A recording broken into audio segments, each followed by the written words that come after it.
అదే RTV app వార్తల్ని క్షణాల్లో చదివే అవకాశం ఉంటుంది. ఒక న్యూస్ పేపర్, ఒక టెలివిజన్ ఛానల్ మీ చేతుల్లో ఎప్పుడూ ఉంటాయి.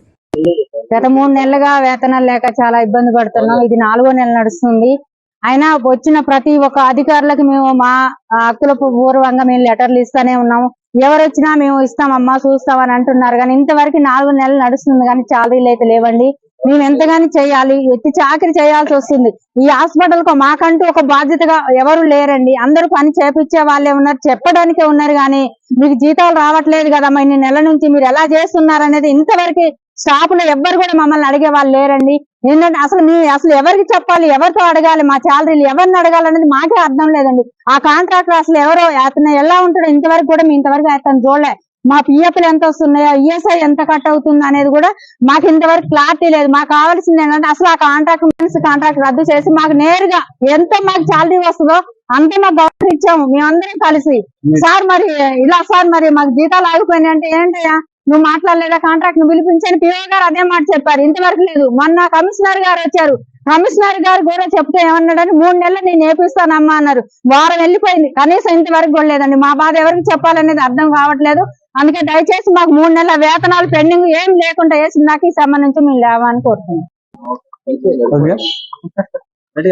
ఈరోజు మన భద్రాచలం ప్రభుత్వ ఏరియా హాస్పిటల్లో పనిచేస్తున్నటువంటి శానిటేషను, పేషెంట్ కేరు, సెక్యూరిటీ, ఇతర విభాగాల్లో పనిచేసే సుమారు 100 మంది కాంట్రాక్ట్ కార్మికులు పనిచేస్తా ఉన్నారు.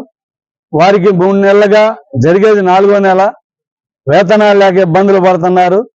పేరుకేమో పెద్ద ఊరు దెబ్బలాగుంది మన భద్రాచలం పరిస్థితి.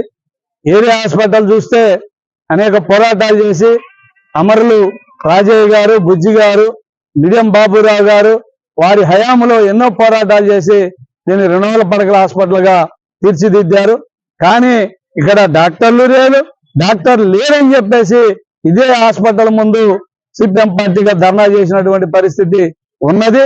ఇవాళ అదే కార్మికులు వేతనాలు లేక ప్రతిసారి ఇక్కడ సమ్మె చేయటం, 1 నెల వేతనం వేయటం.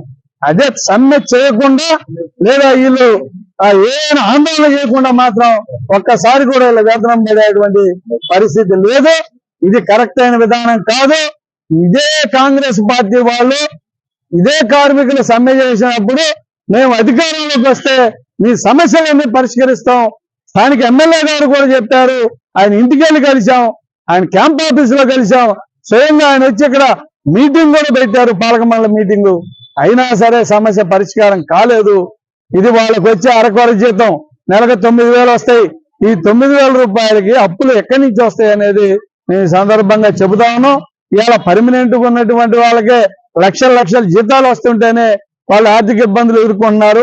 మరి ఇవాళ అరకొర జీతం వచ్చే వీళ్ళని ఇలా పరిస్థితి ఏంటి అని చెప్పేసి ఇవాళ సిఐటిగా మేము ప్రశ్నిస్తా ఉన్నాం.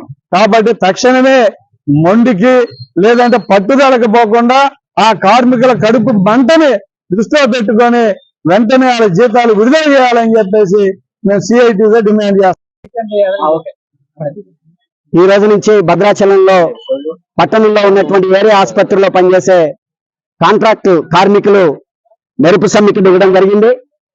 ఈ సమ్మెలో గత 3 నెలల కాలంగా రావాల్సినటువంటి పెండింగ్ వేతనాలను చెల్లించాలని, పిఎఫ్, ఈఎస్ఐ వాటికి సంబంధించినటువంటి డబ్బులు కార్మికుల వాటా కట్ అవుతుంది. కానీ ఆ కట్ అవుతున్న వాటా వాళ్ళ అకౌంట్ లో పడుతుందో లేదో క్లారిటీ లేనిటువంటి ఒక గందరగోళమైనటువంటి పరిస్థితి ఉంది.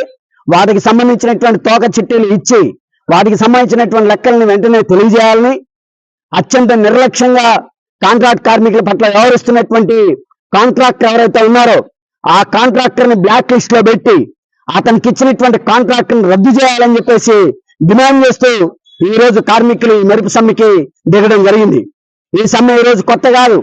వేతనాలు పెండింగ్ పడిన ప్రతి సందర్భంలో గత 3 నెలలుగా ఈ హాస్పిటల్లో ఉన్నటువంటి సూపరింటెండెంట్ గారు, స్థానికంగా ఉన్నటువంటి గౌరవ శాసనసభ్యులు ఇవాళ గత జూన్ 10వ తారీఖున ఇట్లాంటి సమ్మె ప్రారంభించిన రోజు వారే స్వయంగా కార్మికుల దగ్గరికి వచ్చి కాంట్రాక్టర్ ని 1 రోజుల్లో పిలిపిస్తాము, మొత్తం పెండింగ్ వేతనాలన్నింటినీ చెల్లిస్తాము, ఎక్కడా కూడా మీకు భవిష్యత్తులో వేతనాల సమస్య లేకుండా చేస్తాము, అవసరమైతే కాంట్రాక్టర్ యొక్క కాంట్రాక్టర్ రద్దు చేసి ఆయన్ని బ్లాక్ లిస్ట్ లో పెడతామని చెప్పేసి స్పష్టమైనటువంటి హామీ ఇచ్చిన మీదట జూన్ 10వ తారీఖున సమ్మె విరమించి కార్మికులు విధుల్లో చేరారు. జూన్ 10 నుంచి జూలై 10 అయిపోయింది. జూలై 10 నుంచి ఆగస్టు 10కి వచ్చాము. 2 నెలలు దాటింది. ఈ 2 నెలల కాలంలో మళ్ళీ తిరిగి వేతనాలు 3 నెలలు పెండింగ్ పడ్డాయి. వాళ్ళు ఇచ్చినటువంటి ఏ ఒక్క హామీ ఈ రోజు భద్రాచలం ఏరియా హాస్పిటల్లో పనిచేసే కాంట్రాక్ట్ కార్మికుల సమస్య పరిష్కారం కాకుండా పెండింగ్ లోనే ఉంది. ఈ రోజు ఇక్కడ సూపరింటెండెంట్ గారిని అడిగితే ఇవాళ ఏం చెప్తా ఉన్నారు? ఇవాళ ప్రభుత్వం బడ్జెట్ ఇవ్వట్లేదని చెప్పి చెప్తా ఉన్నారు. ప్రభుత్వాన్ని అడిగితే ఏం చెప్తుంది? డబ్బులు లేవని చెప్పి చెప్తా ఉంది. నెలల తరబడి పెండింగ్ లో ఉన్నాయని చెప్పి చెప్తా ఉంది.